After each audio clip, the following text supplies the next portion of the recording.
Hello everyone, my name is Vidya Sharma and welcome to my channel Vidya Education Mantra. Students, आज की इस video में हम लोग स्टार्ट करने जा रहे हैं क्लास 12th की इकोनॉमिक्स का aggregate demand and related concept.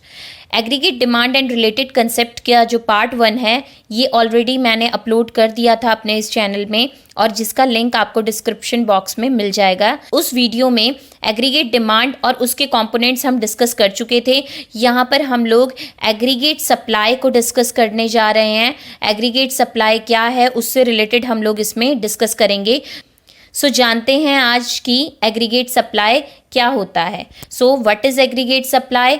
Aggregate supply refers to money value of final goods and services that all the producers are willing to supply in an economy in a given time period. यानी aggregate supply होता क्या है? Aggregate supply money value है। किसकी money value है? Final goods and services की। ठीक है, कौन से फाइनल गुड्स एंड सर्विसेज? जो कि सारे के सारे प्रोड्यूसर्स विलिंग हैं सप्लाई करने के लिए। ध्यान रखना है, सप्लाई किया नहीं है, they are willing to supply in an economy in a given time period. इसको हम क्या कहते हैं? Aggregate supply. अब जैसे हमने एग्रीगेट डिमांड जब किया था, अगर आपने अभी वो वीडियो नहीं देखी है तो पहले आप जाकर एग्रीगेट डिमांड और उसके कंपोनेंट से रिलेटेड वीडियो देखिए, उसके बाद इस वीडियो को देखिएगा बिकॉज दे आर कनेक्टेड। सो उसके बाद अगर हम एग्रीगेट डिमांड की अगर बात करें तो एग्रीगेट डिमांड C+I से बना था। एग्रीगेट डिमांड जो था वो हमारा किससे मिलकर बना था? उसके कंपोनेंट्स क्या थे? C+I। ठीक है, यहाँ पर एग्रीगेट सप्लाई के जो कंपोनेंट्स होंगे वो क्या होंगे? C+S। फाइन। सो सी का मतलब यहाँ पर कंजम्पशन, वो कंजम्पशन और इन्वेस्टमेंट था, यहाँ पर कंजम्पशन और सेविंग्स। फाइन। सो जानते हैं एग्रीगेट सप्लाई के कंपोनेंट्स के बारे में। अगर हम एग्रीगेट सप्लाई के कंपोनेंट्स की बात करें सो यहाँ पर एग्रीगेट सप्लाई जो है वो कंजम्पशन और सेविंग से मिलकर बनती है। उसी को ही हम नेशनल इनकम भी कहते हैं। ठीक है, क्यों? क्योंकि ये टोटल आउटपुट को शो कर रहा है जो कि फैक्टर्स ऑफ प्रोडक्शन के बीच डिस्ट्रीब्यूट होता है। ठीक है, सो एग्रीगेट सप्लाई क्या होता है? हमारा नेशनल इनकम के बराबर होता है। ठीक है, अब आगे चलते हैं। कंपोनेंट हमने जान लिए एग्रीगेट सप्लाई के। आगे अगर हम देखें एग्रीगेट सप्लाई का शेड्यूल और उसका डायग्रामेटिक प्रेजेंटेशन कैसा होता है। अगर हम बात करते हैं एग्रीगेट सप्लाई के शेड्यूल की तो इसमें इनकम आपको गिवन है जो कि है 0, 100, 200, 300, 400, 500, 600। Then consumption is also given, that is 40, 120, 200, 280, 360, 440, 520। ये हाइपोथेटिकल स्केड्यूल हमने यूज किया था एग्रीगेट डिमांड को करते हुए भी। लास्ट वीडियो में आपको ये और ये पॉइंट उसमें दिखेगा। इसके अलावा वहां पर आय था जो कि ऑटोनॉमस फॉर्म में था।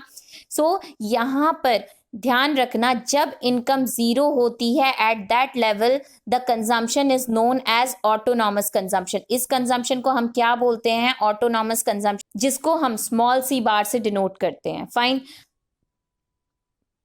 अब अगर हम बात करें जिस टाइम पे इनकम कुछ है ही नहीं, उस टाइम पे जो हम कंज्यूम कर रहे हैं वो हम डिससेव करके कंज्यूम कर रहे हैं। जब तक इनकम कम होगी कंजम्पशन से, उस लेवल तक क्या चलेगा? डिससेविंग चलेगी। When income is less than consumption, income is less than consumption, तो इस टाइम पे डिससेविंग होगी। आप ये पॉइंट्स लिख लीजिए, क्या होगा इस टाइम पे? डिससेविंग होगी। ठीक है, when income is less than consumption, इस पॉइंट में डिससेविंग होगी। और जब income is equal to consumption, when income is equal to consumption, income is equal to consumption, इस टाइम पे सेविंग क्या होगी? 0 होगी। एस क्या होगा? 0। फाइन, सेविंग 0 होगी। और ध्यान रखना है सेविंग पॉजिटिव कब होगी? When income is greater then consumption. When income is greater then consumption, इस टाइम पे सेविंग जो है वो क्या होगी? पॉजिटिव होगी। सेविंग पॉजिटिव होगी। फाइन। सो ध्यान रखना है इस बात का कि कब सेविंग पॉजिटिव है, कब नेगेटिव है। सो डिससेविंग यहां तक चली है, इस पॉइंट तक। देन जहां पर कंजम्पशन और इनकम इक्वल है वहां 0 सेविंग और उसके बाद सेविंग। सो यहाँ पर एग्रीगेट सप्लाई जो है वो C+S से बना। दैट इज 0, 100, 200, 300, 400, 500, 600, जो कि सेम है हमारे इनकम के। फाइन, इसके बेस पे यहाँ पर डायग्रामेटिक प्रेजेंटेशन हुआ है और ये डायग्रामेटिक प्रेजेंटेशन हमारा बिल्कुल straight line, upward sloping straight line 45 degree की बना रहा है। ये एक्चुअल एएस कर्व नहीं है, 45 डिग्री पे बनने वाला रियल एग्रीगेट सप्लाई कर्व नहीं है। ये हमारे एनालिसिस को सिंप्लीफाई करने के लिए हमने यहाँ पर जो शेड्यूल रखा है उसके बेस पे ये क्या बनता है, बिल्कुल अपवर्ड स्लोपिंग स्ट्रेट लाइन बनता है। अब नेक्स्ट पॉइंट पे चलते हैं। अब आगे जानते हैं, एग्रीगेट सप्लाई का शेड्यूल हमने देख लिया, उसका डायग्रामेटिक प्रेजेंटेशन हमने देख लिया। अब हम जानते हैं कि कंजम्पशन फंक्शन होता क्या है। Consumption function refers to the functional relationship. Consumption function क्या है? ये फंक्शनल रिलेशनशिप है किसके बीच? Between consumption and national income. Consumption और नेशनल इनकम के बीच ये क्या है? फंक्शनल रिलेशनशिप है कंजम्पशन फंक्शन, जिसको हम डिनोट करते हैं C is equal to FY, mean to say that consumption is the function of national income. Fine, अब यहाँ पर हमारे पास इसके बेस पे जो स्केड्यूल हमने बनाया है, ये वही स्केड्यूल लिया है हमने जो एग्रीगेट डिमांड में भी लिया था और अभी एग्रीगेट सप्लाई को जानने में भी लिया था। सेम वही स्केड्यूल है। इस स्केड्यूल के बेस पे हमारा ये डायग्राम बना है जिसमें कि हमारा C कर्व बिल्कुल 0 लेवल से स्टार्ट नहीं हो रहा है, 40 से स्टार्ट हो रहा है और ये क्या है? दिस काइंड ऑफ, ठीक है। और हमारा जो एएस कर्व या फिर वाई कर्व है वो क्या है? Upward sloping straight line 45 degree की, ठीक है। यहाँ पर जो कि मैंने आपको अभी लास्ट स्लाइड में समझाया था कि when income is less than consumption, when Y is less than consumption, इस टाइम पे डिसेविंग होगी। और यहाँ पर when income is equal to consumption, when income is equal to consumption, ध्यान रखना है जब हम बार बार यहाँ इनकम बोल रहे हैं, ये किसी इंडिविजुअल की इनकम नहीं है, ये नेशनल इनकम की बात कर रहे हैं। क्योंकि हम मैक्रो इकोनॉमिक्स कर रहे हैं तो इंडिविजुअल की इनकम की तो बात ही नहीं हो रही, यहाँ नेशनल इनकम की बात हो रही है, ठीक है। यहाँ पर हमारा कंजम्पशन जब इनकम के बराबर होता है तो यहाँ पर इस पॉइंट को, जहां पर सेविंग 0 होती है, इस पॉइंट को हम ब्रेक इवन पॉइंट कहते हैं। इस पॉइंट को क्या कहते हैं? ब्रेक इवन पॉइंट, ठीक है। ब्रेक इवन पॉइंट होता क्या है? Break even point, it refers to the point at which consumption is equal to the national income. जब हमारी कंजम्पशन नेशनल इनकम के बराबर होती है और जो सेविंग है वो 0 होती है, तो हम उसे क्या बोलते हैं?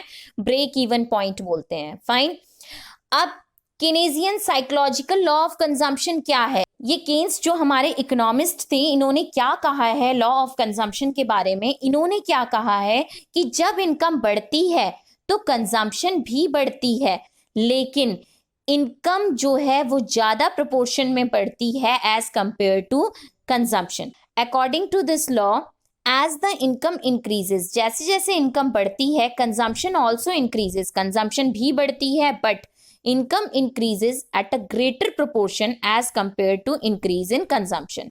यानी जैसे जैसे हमारी इनकम बढ़ती है हम कंजम्पशन को भी बढ़ाते हैं, लेकिन जो इनकम है वो ज्यादा ग्रेटर प्रोपोर्शन पे बढ़ती है एज कंपेयर टू कंजम्पशन। ये आपको इस शेड्यूल से पता चल जाएगा।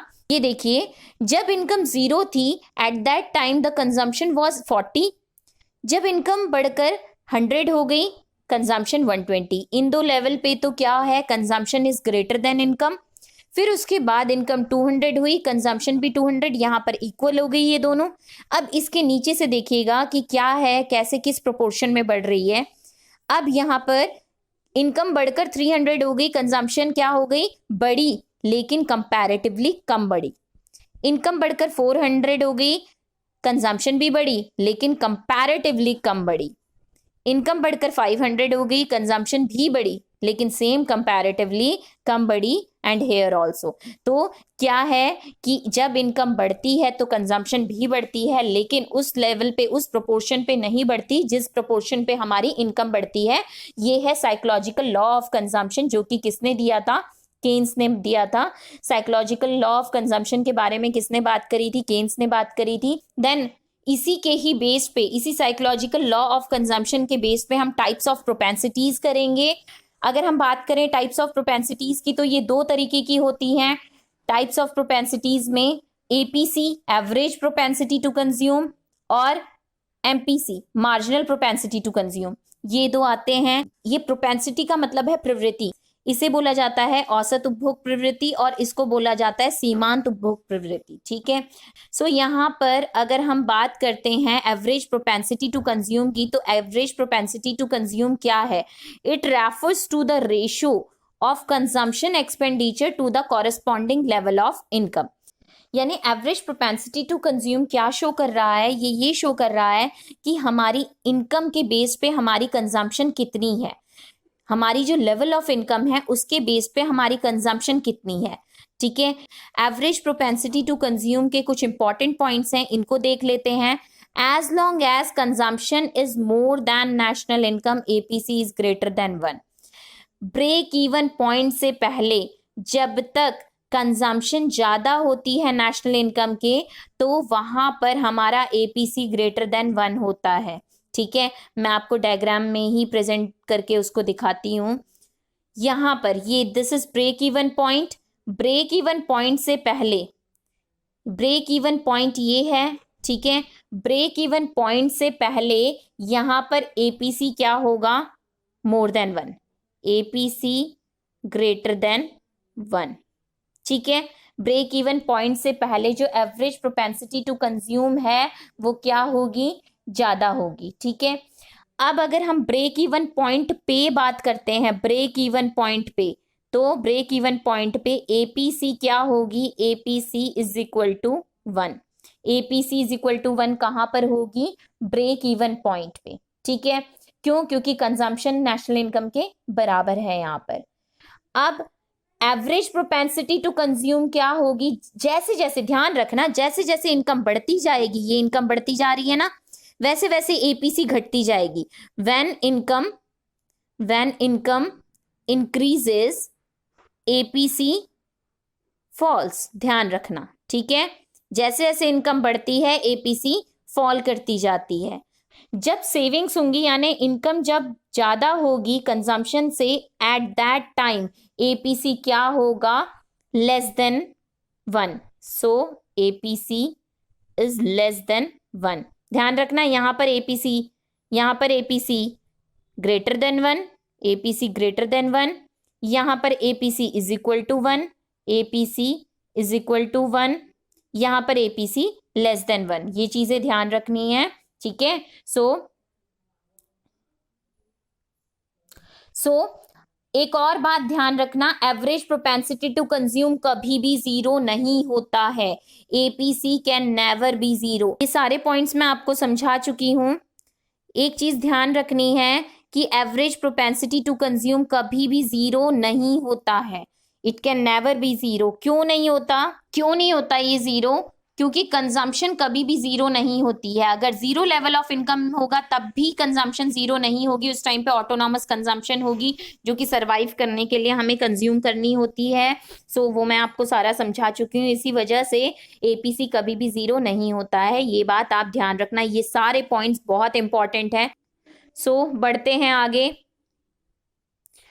आगे अगर हम बात करें मार्जिनल प्रोपेंसिटी टू कंज्यूम, जैसे हमने एवरेज प्रोपेंसिटी टू कंज्यूम करा वैसे ही मार्जिनल प्रोपेंसिटी टू कंज्यूम को जान लेते हैं कि क्या होता है। It refers to the ratio to change in consumption expenditure to change in total income. Total income में चेंज आने की वजह से हमारे कंजम्पशन में कितना चेंज आया, ये क्या होता है? मार्जिनल प्रोपेंसिटी टू कंज्यूम, जिसको हम क्या बोलते हैं? एमपीसी, सीमांत उपभोग प्रवृत्ति। अब इसके भी कुछ इंपॉर्टेंट पॉइंट्स हैं, उनको जान लेते हैं। वैल्यू ऑफ एमपीसी हमेशा 0 और 1 के बीच में लाए करेगा। ध्यान रखना है कि वैल्यू ऑफ एमपीसी किसके बीच लाए करेगा? 0 और 1 के बीच। अगर हमारी पूरी की पूरी एडिशनल इनकम यानी चेंज इन इनकम, यानी जो हमारी एडिशनल इनकम है, अगर वो पूरी की पूरी कंज्यूम कर ली जाती है, तो एमपीसी इज इक्वल टू 1 हो जाएगा।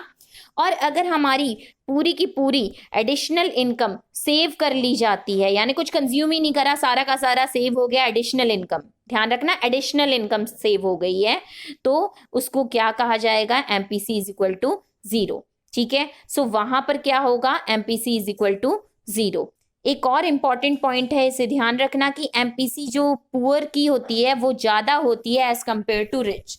Marginal propensity to consume poor की ज़्यादा होती है एज कम्पेयर टू रिच, क्योंकि एक पुअर सेविंग की तरफ ध्यान नहीं दे पाएगा, उसको अपनी बेसिक नीड्स को पूरा करने के लिए ही वर्क करना पड़ता है। जितनी कम सेविंग होगी उतना एमपीसी ज़्यादा होगा, जितनी ज़्यादा सेविंग होगी उतना एमपीसी कम होगा। दैट्स वाई जो पुअर होते हैं उनकी सेविंग्स क्या होती हैं, कम होती हैं, दैट्स वाई उनकी एमपीसी ज़्यादा होती है रिच के कंपैरेटिवली। और रिच जो होते हैं उनकी सेविंग्स ज़्यादा होती हैं, दैट्स वाई उनकी जो एमपीसी होती है वो कम होती है एज कंपेयर टू पुअर। अब इसका जो लास्ट पॉइंट है कि MPC fall with successive increase in income. So यहाँ पर एमपीसी क्या करता है, गिरता है, जैसे जैसे इनकम बढ़ती है वैसे वैसे एमपीसी फॉल करता रहता है। सो ध्यान रखना इन पॉइंट्स को। सो ये सारे के सारे पॉइंट्स हम कवर कर चुके हैं। आई होप आप लोगों को ये यहाँ तक समझ आ गया होगा। सो नेक्स्ट वीडियो में हम लोग प्रोपेंसिटी टू सेव और सेविंग फंक्शन के बारे में डिस्कस करेंगे। आज हम लोगों ने कंजम्पशन फंक्शन का डिस्कशन करा। So thank you all, and if you like my videos then do like, share, comment and subscribe to my YouTube channel, that is Vidya Education Mantra.